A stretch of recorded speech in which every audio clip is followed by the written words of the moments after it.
Dustin Yu kaagad nakuha ang loob ni Vice, Bianca kaagad na pinagmalaki.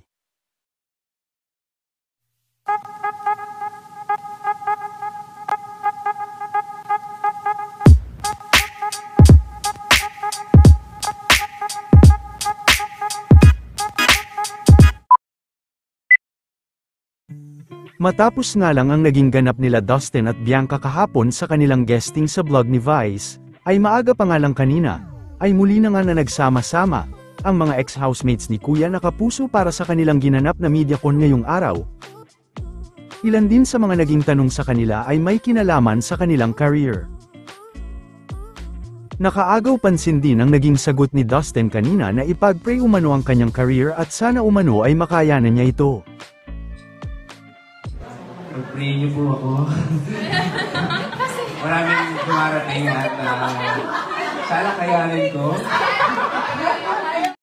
Samantala matapos ang naging interview ni Vice kila Dustin at Bianca ay ibinahagi naman ni Vice kanina na tila naawa siya umano kay Dustin. Matatandaan na isa nga si Dustin sa mga nakakakuha ng mga pangbabash sa social media. Nakapag-video. Yeah, nag-vlog ako kahapon with Dust Bia. Ganda yung vlog. After nga nun, magka-text kami ni Bianca, sabi ko super na-appreciate ko yung conversation namin tatlo. Especially after the vlog. May mga pinag-usapan kami after the vlog. Na-appreciate ko. May part doon na naawa ko kay Dust. Ba't tumalak yung bibig ko? Ayan o. May shinare kasi si Dustin kahapon. No? Awa ko sa kanya. I empathize with him.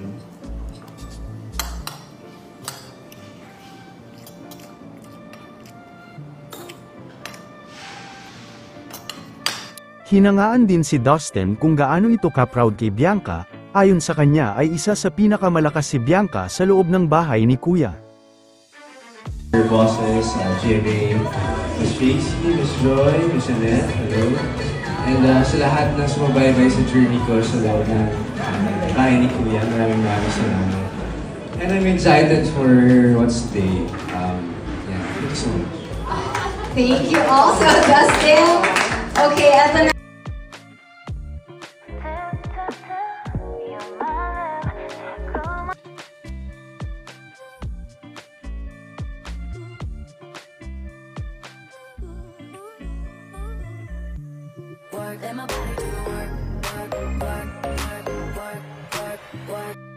Hindi, ipag-uwi mo na yun sa akin. Huwag no! Ano, magagalit sila sa akin kasi At naman po, sa'yo na nga. Ayoko na nga